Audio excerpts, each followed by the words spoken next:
Hola con todos, soy el doctor Mateo Bueno y soy asistente del Departamento de Medicina Legal y Ciencias Forenses de la Universidad de la República.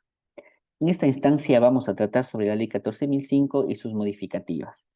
La ley que regula la donación con fines científicos y terapéuticos del cuerpo, órganos, así como también de los tejidos.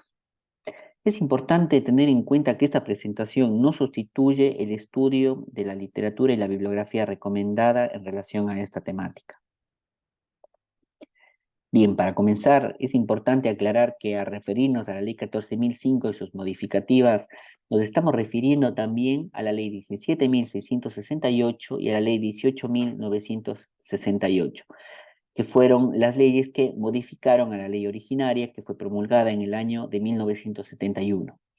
Estas modificaciones fueron realizadas en el año 2003 y también en el año 2012. Es importante que en el momento que se esté analizando esta ley, se pueda acceder a través de la página oficial del INPO, donde se va a poder identificar claramente cuáles son los artículos que se modificaron, se sustituyeron o se derogaron, o a su vez los que están vigentes en la actualidad. En ese sentido, en relación a los criterios para considerar la donación de órganos, tejidos y células, el artículo 1 hace referencia a que toda persona mayor de edad, es decir, de más de 18 años, en pleno uso de sus facultades, no haya expresado su oposición a ser donante. Con esos requisitos, la ley va a presumir que ha consentido a la ablación de sus órganos, tejidos y células en caso de muerte. Esa ablación o esa extracción va a ser realizada con fines terapéuticos o científicos. Del mismo modo, en el artículo 2 establece la posibilidad de que una persona con estos mismos criterios y requisitos, es decir, de más de 18 años y en pleno uso de sus facultades, pueda oponerse a la donación de sus órganos, tejidos y células. Bien, es importante tener en cuenta que el Instituto Nacional de Donación y Trasplante es la institución que depende tanto del Ministerio de Salud Pública como de la Universidad de la República, que va a ser la entidad encargada de velar y de organizar los programas de donación y todo lo que tiene que ver con materia trasplantológica en el país. Dentro del instituto funciona el Registro Nacional de Donantes, que es el sector que se encarga de almacenar, custodiar y de organizar las comunicaciones y consentimientos tanto de donación, o sea, de expresiones positivas y también las expresiones negativas de donación. Sin embargo, bueno, hay que tener en cuenta que, como habíamos mencionado, una persona a quien no haya expresado su negativa a la donación será considerado donante y es el Registro Nacional quien va a encargarse de corroborar la existencia o no de ese consentimiento o de esa expresión, la misma que debe ser adecuadamente firmada en un documento, en un formulario que está destinado para este fin. Otra de las posibilidades que la ley permite comunicar sus expresiones tanto positivas como negativas de donación es al momento de afiliarse a una institución, al momento de una internación, incluso al momento de solicitar el carnet de salud, ante un escribano público, ante un juez de paz y ante cualquier mecanismo que opte el Poder Ejecutivo. Cualquiera de estas últimos mecanismos o instituciones que tengan el conocimiento de esas expresiones tienen que ser inmediatamente comunicadas hasta inclusive las 48 horas posteriores al Registro Nacional de Donantes, que como lo había comentado es el encargado del archivo y el resguardo de esas expresiones.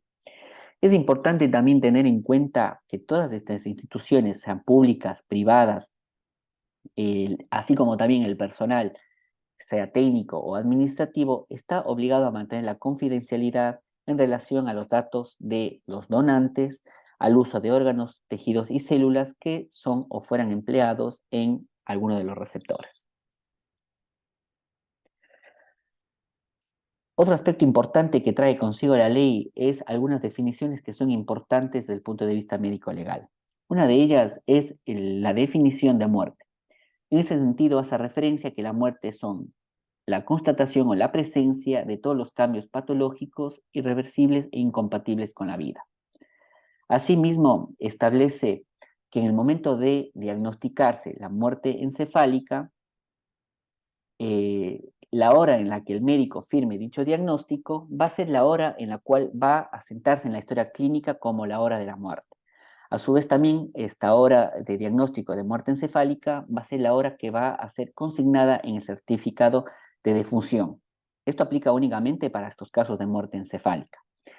Adicionalmente, en estas circunstancias, más allá de llevar un registro y una documentación en la historia clínica, se deberá llevar y sentar ese diagnóstico en un formulario especial firmado por 2 médicos. Estos 2 médicos tienen que ser ajenos a los médicos que brindan sus funciones para el Instituto de Donación y Trasplante. Es decir, que tienen que ser 2 médicos quienes no estén vinculados con los procedimientos de extracción o ablación de órganos, tejidos y células. Bien, es importante también tener en cuenta que el Código de Ética Médica del Uruguay, es decir, la ley 19.826, trae consigo los aspectos legales que también éticos y legales que tienen que ver con la donación. Y en ello hace referencia a los artículos 50 al 53. Es importante también tener presente lo que refiere el decreto 86 de 1977, en la cual eh, el decreto prevé y obliga a todas las instituciones públicas y privadas notificar la muerte, sea por parada cardiorrespiratoria o sea por muerte encefálica, al Instituto de Donación y Trasplante para efectivamente corroborar la existencia o no de expresión tanto positiva o negativa de la donación. Bien, otro de los aspectos que hay que tomar en cuenta es que si la muerte amerita pericia forense. ¿Qué quiere decir eso? Cuando la muerte es consecuencia de un suicidio, de un homicidio, un accidente, es decir, cuando hablamos de una muerte violenta en la cual por solicitud de la autoridad competente requerirá la pericia forense, en estas circunstancias, ¿quién va a dar la autorización y el consentimiento para la remoción de órganos, tejidos y células? Va a ser el juez, el fiscal y el médico forense. El médico forense va a autorizar la remoción de órganos, tejidos y células siempre y cuando dichos órganos o dichos tejidos o células no alteren el área de la prueba. Ahora, en el caso de que si existe la muerte violenta, es decir, aquellas muertes que ameriten pericia forense, en el caso de los menores de edad o incapaces, la ley establece de que serán considerados donantes. En ese sentido, también va a requerir la autorización del juez, del fiscal y del médico forense. En el caso de las muertes de los menores de edad, de los incapaces, cuya muerte no sea a consecuencia de una muerte violenta, es decir, a consecuencia de una muerte natural o de un estado mórbido, la autorización va a ser realizada por sus padres o representantes legales, así como el tutor o curador.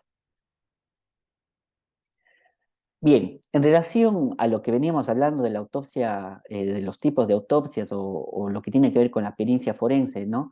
En ese sentido hace la distinción entre lo que es la autopsia clínica y la autopsia judicial. En relación a la autopsia judicial, que es lo que tiene que ver con la pericia forense, va a ser aquella autopsia que sea ordenada por la autoridad competente. La autopsia va a ser practicada en una morgue judicial y en este caso no va a requerir el consentimiento de la persona o de la familia, ¿no?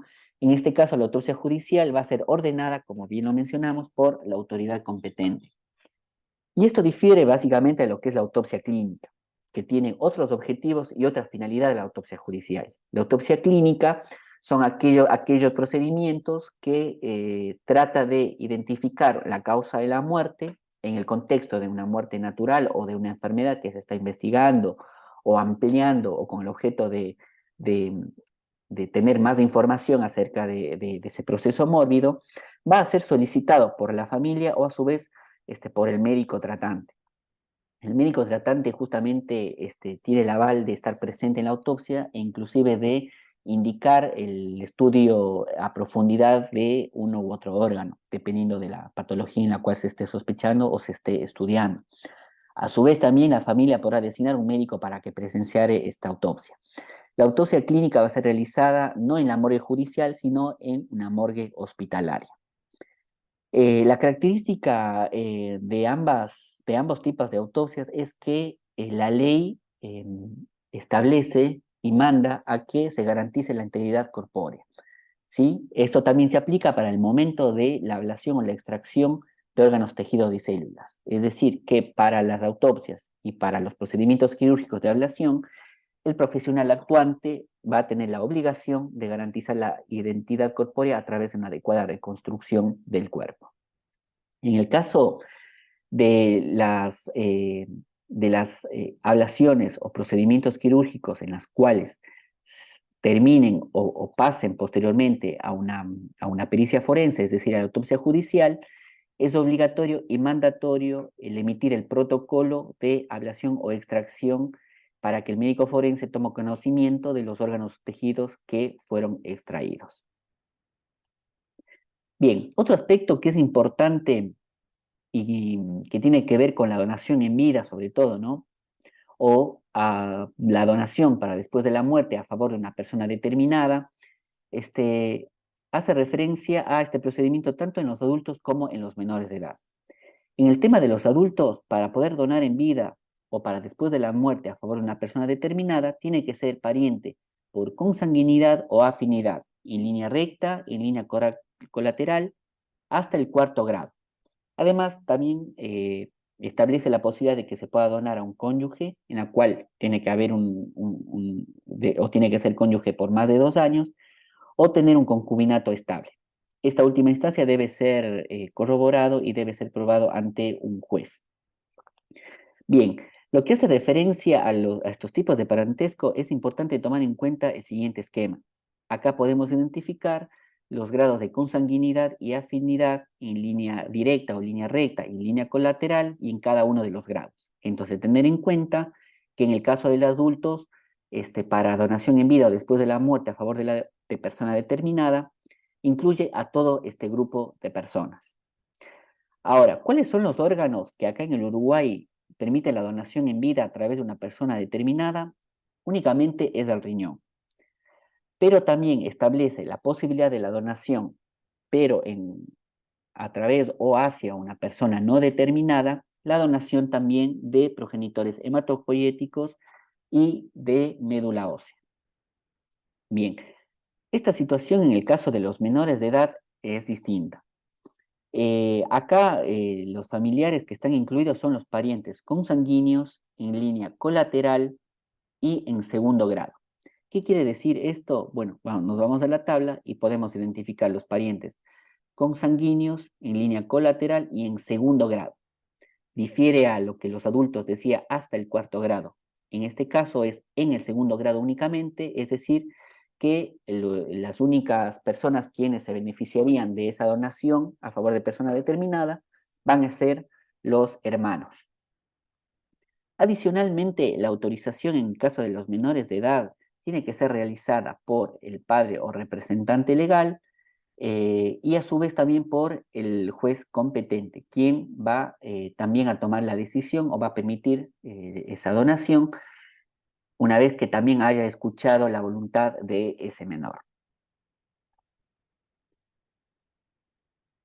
Bien, esos son los aspectos más importantes de la ley. Es importante que esta información y esta presentación sea utilizada de manera esquemática para poder entender la ley, y cualquier duda, sugerencia la puedan ampliar a través de la bibliografía recomendada o a través del mail que está presentado en esta diapositiva, que es del Departamento de Medicina Legal y Ciencias Forenses.